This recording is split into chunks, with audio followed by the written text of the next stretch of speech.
Hello views, எல்லாருக்கும் வணக்கம். நம்ம இந்த வீடியோவில் 2 நவம்பர் 2023 மார்க்கெட் அப்டேட்டை பார்க்கலாம். அப்புறம் stocks, Britannia, Hindalco, IndusInd bank இதெல்லாம் இதுக்காக ரேலி ஆச்சுது. Bajaj auto, tech Mahindra, Hero MotoCorp இதெல்லாம் இதுக்காக விழுந்துச்சு. எஃப்எஸ்டிஎஸ் இவங்கெல்லாம் வந்து எவ்வளோ க்ரோர்ஸ்க்கு ஸ்டாக்ஸை பை அண்ட் செல் பண்ணியிருக்கிறாங்க. அப்புறம் யூஎஸ் மார்க்கெட் வந்து இதுக்காக ரேலி ஆச்சுது. க்ரூடு கரன்சி இதோட ரேட்ஸ் எல்லாத்தையும் நம்ம இந்த வீடியோவில் பார்க்கலாம். ஃபஸ்ட் வந்து மார்க்கெட் அப்டேட்டை பார்த்துடலாம். அதுக்கு முன்னாடி நீங்கள் இன்னும் இந்த சேனலை சப்ஸ்கிரைப் பண்ணாமல் இருந்தால் மறக்காமல் சப்ஸ்கிரைப் பண்ணுங்கள். அப்படியே அந்த பெல் ஐக்கானை கிளிக் பண்ணிங்கன்னா டெய்லி அப்டேட்ஸ் தவறாமல் கிடைக்கும். நிஃப்டி பார்த்திங்கன்னா 144 பாயிண்ட்ஸ் வந்து ரேலியாக இருந்துச்சு. சென்செக்ஸ் வந்து 489 பாயிண்ட்ஸ் வந்து ரேலியாக இருந்துச்சு. அப்புறம் ஸ்டாக்ஸை பார்த்தோம் அப்படின்னா பிரிட்டானியா வந்து 129 பாயிண்ட்ஸ் வந்து ரேலியாக இருந்துச்சு. அதுக்கு காரணம் பார்த்திங்கன்னா அவங்களோட Q2 ரிசல்ட் வந்து இருந்துச்சு. அதில் அவங்களோட நெட் ப்ராஃபிட் பார்த்திங்கன்னா 19.6% வந்து இன்க்ரீஸ் ஆகிருந்துச்சு. அவங்களோட மார்ஜின் வந்து எஸ்டிமேட் பண்ணதோட ரொம்பவே அதிகமாக இருந்ததுனால பிரிட்டானியா வந்து நல்ல ரிசல்ட்டை போஸ்ட் பண்ணிச்சு. அதனால் நல்லா ரேலி ஆகிட்டு இருந்துச்சு. அப்புறம் ஹிண்டால்கோவை பார்த்தோம்னா 11 பாயிண்ட்ஸ் வந்து இன்க்ரீஸ் ஆகிருந்துச்சு. அதுக்கு ரீசன் பார்த்தோம் அப்படின்னா லாஸ்ட்டு 3 மந்த்ஸாகவே வந்து ஹிண்டால்கோ நல்லாவே விழுந்துட்டு இருந்துச்சு. ஸோ இந்த டைமில் பார்த்திங்கன்னா ரீசெண்டாக எஃப்ஐஎஸ் வந்து ஹிண்டால்கோவில் நிறையா வந்து ஸ்டாக்ஸ் வந்து பை பண்ணியிருக்கிறாங்க. ஸோ எஃப்ஐஎஸோட இன்வெஸ்ட்மெண்ட் வந்து ஹிண்டால்கோவில் கொஞ்சம் அதிகமானதுனால இது வந்து நல்லா ரேலி ஆகிட்டுருக்கு. எஸ்டர்டேவும் ரேலி ஆச்சுது ஹிண்டால்கோ. இண்டஸ்இண்ட் பேங்கை பார்த்திங்க அப்படின்னா 28 பாயிண்ட்ஸ் வந்து ரேலி ஆச்சுது. அதுக்கு ரீசன் பார்த்திங்கன்னா இண்டஸ்இண்ட் பேங்கோட ரிசல்ட் வந்ததுலேருந்தே இண்டஸ்இண்ட் பேங்க் நல்லாவே ரேலி ஆகிட்டுருக்குது. அது ஸ்டில் வந்து அந்த பாசிட்டிவ் மைண்ட் செட்டை வந்து கொடுத்துருக்கிறதுனால இண்டஸ்இண்ட் பேங்க் இன்னும் ரேலி ஆகிட்டே தான் இருக்குது.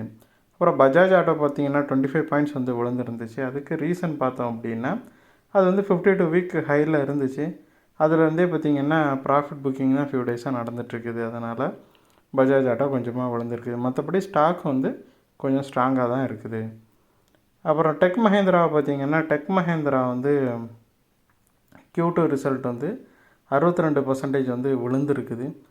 ஸோ இந்த Q2 ரிசல்ட் வந்து ஒரு 2 வாரத்துக்கு முன்னாடி வந்துச்சு. ஸோ அப்போவே இருந்தே பார்த்திங்கன்னா இது இன்னும் ஃபால் ஆகிட்டே தான் இருக்குது. டெக் மஹேந்திரா வந்து இந்த இயர் ஃபுல்லாகவே அந்தளவுக்கு ஒழுங்காக பெர்ஃபார்ம் பண்ணலை. அப்புறம் ஹீரோ மோட்டோகார்ப்பை பார்த்தீங்க அப்படின்னா 2 வாரமாக வந்து அது விழுந்துட்டு இருந்துச்சு. 52 வீக் ஹையில் இருந்துச்சு. அதுலேருந்து 2 வாரமாக விழுந்துகிட்டே தான் இருக்குது. இப்போ வந்து அவங்களோட Q2 ரிசல்ட் வந்துருக்கு. அதில் நெட் ப்ராஃபிட் வந்து 47% வந்து ரேலி ஆகிருக்குது. 1054 crore வந்து அவங்க ப்ராஃபிட் பார்த்துருக்குறாங்க. ஸோ இருந்தாலும் வந்து இந்த 2 வாரம் விழுந்தப்புறமும் ஹீரோ மோட்டோகார்ப் வந்து இன்னும் பெருசாக யூட்டர்ன் அடிக்கலை. ஸோ அந்த நெகட்டிவ் இம்பேக்ட் தான் இன்னும் தெரிஞ்சிட்ருக்குது ஹீரோ மோட்டோகார்ப்பில். அப்புறம் எஃப்ஐஎஸை பார்த்தோம் அப்படின்னா அவங்க 1261 crore ஸ்டாக்ஸை செல் பண்ணியிருக்கிறாங்க. இது அவங்களோட 7th கன்சிக்யூட்டிவ் செல். டிஎஸை பார்த்தோம் அப்படின்னா 13 கன்சிக்யூட்டிவ் டேவாக பை தான் பண்ணிகிட்ருக்காங்க. அவங்களோட பை பார்த்திங்கன்னா எஃப்ஐஎஸோட செல்லை விட இவங்க பை வந்து அதிகமாக இருந்துச்சு. 1380 crore வந்து பை பண்ணியிருந்தாங்க. யூஎஸ் மார்க்கெட்டை பார்த்தோம் அப்படின்னா டவ் வந்து 564 பாயிண்ட்ஸ் வந்து ரேலியாக இருந்துச்சு. அப்புறம் S&P 500 வந்து 79 பாயிண்ட்ஸ் ரேலியாக இருந்துச்சு. நாஸ்டாக் வந்து 232 பாயிண்ட்ஸ் வந்து ரேலியாக இருந்துச்சு. இதுக்கு ரீசன் பார்த்திங்கன்னா ஃபெட் வந்து பேசியிருந்தாங்க. அப்போ வந்து என்ன சொல்லியிருந்தாங்கன்னா அவங்க இந்த டைம் வந்து இன்ட்ரெஸ்ட் ரேட்டை இன்க்ரீஸ் பண்ண போகிறதில்ல, அதே மாதிரி இன்ட்ரெஸ்ட் ரேட் வந்து கம்மி பண்ணவும் இல்லை. ஸோ அதே இன்ட்ரெஸ்ட் ரேட் மெயின்டைன் ஆகும் அப்படிங்கிறதோட இந்த மீட்டிங் வந்து முடிச்சு வச்சாங்க. ஸோ இது வந்து எந்த மாதிரி ஒரு இம்பேக்டை க்ரியேட் பண்ணியிருக்குன்னா, ஸோ இதுக்கு மேலே வந்து இன்ட்ரெஸ்ட் ரேட் ஏறாது. ஸோ இதுதான் ஃபைனல். ஸோ இது வந்து இன்னும் அடுத்த வருஷத்தோட ஸ்டார்டிங்கில் இன்ட்ரெஸ்ட் ரேட் வந்து குறைக்கிறதுக்கான முயற்சிகளை வந்து ஃபெட்டு பண்ணுவாங்க அப்படிங்கிற மாதிரி மார்க்கெட் நம்புது. அதனால் பார்த்திங்கன்னா நல்லாவே ரேலியாக இருந்துச்சு. அப்புறம் க்ரூடை பார்த்திங்க அப்படின்னா $2.37 per barrel வந்து இன்க்ரீஸ் ஆகி 87.00 இருந்துச்சு. ஸோ இதுக்கு ரீசன் வந்து பேங்க் ஆஃப் இங்கிலாண்டும் வந்து இன்ட்ரெஸ்ட் ரேட்டை வந்து எந்த சேஞ்சும் பண்ணலை, இன்க்ரீஸும் பண்ணல, டிக்ரீஸும் பண்ணல. அதே மாதிரி ஃபெட்டுமே யூஎஸோட ஃபெட்டுமே வந்து இன்ட்ரெஸ்ட் ரேட்டை இன்க்ரீஸும் பண்ணல, டிக்ரீஸும் பண்ணல. அது மட்டும் இல்லாமல் இஸ்ரேல் ஹமாஸ்க்கு இடையேயான அந்த பிரச்சனை வந்து இன்னும் அண்டர் கண்ட்ரோலில் இருக்கிற மாதிரி தான் இருக்குது. கையை மீறி போகவும் இல்லை.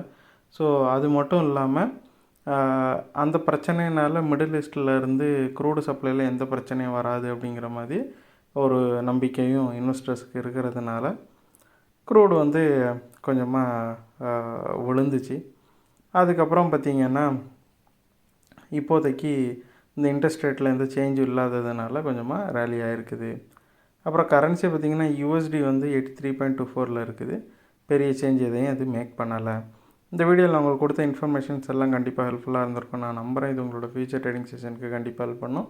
இந்த வீடியோ உங்களுக்கு பிடிச்சிருந்துச்சுன்னா லைக் பண்ணுங்கள், ஷேர் பண்ணுங்கள், மறக்காம சேனலுக்கு சப்ஸ்கிரைப் பண்ணுங்கள். அப்படி இந்த பெல் ஐக்கானை கிளிக் பண்ணிங்கன்னா டெய்லி அப்டேட்ஸ் தவறாமல் கிடைக்கும். தேங்க்ஸ் ஃபார் வாட்சிங். Keep supporting. தேங்க்யூ.